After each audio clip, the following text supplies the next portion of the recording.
আসসালামু আলাইকুম। কেমন আছেন সবাই? আশা করি ভালো আছেন। বাঙালি হয়ে জন্ম নিয়েছি, আর রমজান মাসে দই চিড়া খাবো না, তা তো হতেই পারে না। তো দই চিড়া বানানোর জন্য সর্বপ্রথমে আমি নিয়েছি এখানে চিড়া।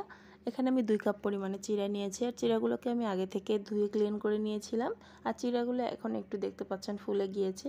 তো এই পর্যায়ে আমি এখন অ্যাড করে দিচ্ছি এখানে খেজুর কুচি আর কিছু কিশমিশ, আর দিয়ে দিলাম হচ্ছে 2টা কলা। কলাগুলোকে কেটে নিয়েছি। আর যেটা লাগবে দই, এখানে আমি মিষ্টি দই নিয়েছি। পর্যাপ্ত পরিমাণে মিষ্টি দই দিয়ে দই চিড়াটার মিশ্রণটা তৈরি করতে হবে। অবশ্যই কিন্তু এখানে মিষ্টি দইটা দিয়েই করতে হবে। আর আপনারা চাইলে এখানে দুধ নাও দিতে পারেন, বাট দইটাকে একটু বেশি করে দিলেই হবে। তো এখানে আমি পর্যাপ্ত পরিমাণে দই দিয়ে এখন সব কিছু নেড়ে চেড়ে ভালোভাবে মিশিয়ে নিচ্ছি। তো মিশিয়ে নেওয়ার পরে আমার কাছে মনে হয়েছিল যে একটু দুধ দেওয়া প্রয়োজন। তো সে পর্যায়ে আমি আরও কিছুটা দুধ অ্যাড করে দেবো এখানে। বাঙালি হয়ে যদি জন্ম না নিতাম তাহলে বুঝতে পারতাম না যে বাঙালিদের খাবারের কত স্বাদ। এত সুন্দর সুন্দর খাবার বাঙালিরা খেতে পারে, এটা যদি আপনারা না করে খান তাহলে বুঝতেই পারবেন না। এই জিনিসটার মজাটাই আলাদা। তো সব কিছু ভালোভাবে নেড়েচেড়ে মিশিয়ে নিলাম। দেখতে পাচ্ছেন কি সুন্দর একটা লুক এসেছিল, আর খেতেও কিন্তু ভীষণ মজা হয়েছিল। দই চিড়া, দই চিড়া নামটা শুনলে কেমন যেন একটা জিভে জল চলে আসে, তাই না? তো দেখেন আমার দই চিড়াটা কিন্তু মোটামুটি রেডি হয়ে গিয়েছে। তো আমি আগে থেকে দুধ কিন্তু জাল করে নিয়েছিলাম, তো সেখান থেকে আমি কিছুটা দুধ অ্যাড করে দিব। এখন এখানে আরও কিছুটা দই অ্যাড করে দিচ্ছি আগে, তারপরে দুধটা দিয়ে দিব।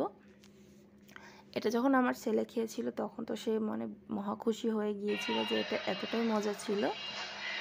তো এখানে আমি এই যে পর্যায়ে খুবই সামান্য একটু দুধ অ্যাড করে দিচ্ছি। অ্যাড করে দেওয়ার পরে এখন আলতো হাতে নেড়ে চেড়ে মিশিয়ে নিব। আর রমজানের জন্য এই দই চিড়াটা হতে পারে স্পেশাল একটা আইটেম, যেটা কিনা একবার বানিয়ে খেলে সারা জীবনের জন্য স্বাদ মুখে লেগে থাকবে, এতটাই মজা হয়। সারাদিন রোজা রাখার পরে এরকম যদি একটা দই চিড়া ইফতারের টেবিলে থাকে তাহলে কিন্তু আর কোনো আইটেমের দরকার নেই। এটা খেলেই একদম মনের ক্লান্তি সব কিছুই দূর হয়ে যাবে। এতটাই মজা এই দই চিড়াটা। আপনারা চাইলে আপনার ফ্যামিলির সবাইকে এই দই চিড়াটা বানিয়ে খাওয়াতে পারেন। সবাই অনেক বেশি খুশি হবে, কারণ এই দই চিড়াটা খেতে কিন্তু ভীষণ মজা হয়। আমি উপর থেকে কিছু কাঠবাদাম কুচি দিয়ে একটু গার্নিশ করে নিচ্ছি দেখার সৌন্দর্যের জন্য। আপনারা চাইলে এটা স্কিপ করতে পারেন, কোনো সমস্যা নেই। এটা এমনিতেই খেতে অনেক মজার। তো কেমন লেগেছে আমার আজকের রেসিপি অবশ্যই আমাকে একটা কমেন্ট করে জানাতে ভুলবেন না। আর একবার হলো বাসায় ট্রাই করবেন, ভীষণ মজার খেতে এই রেসিপি। আমার আজকের রেসিপি ভালো লাগলে অবশ্যই পেজ ফলো করে রাখবেন, আর ইউটিউব থেকে দেখলে চ্যানেলটা সাবস্ক্রাইব করে দেবেন প্লিজ। সবার কাছে একটাই অনুরোধ, সবাই আমাকে অনেক বেশি বেশি ভালোবাসা দিবেন, যাতে করে আমি এরকম সুন্দর সুন্দর ভিডিও আপনাদের সাথে শেয়ার করতে পারি।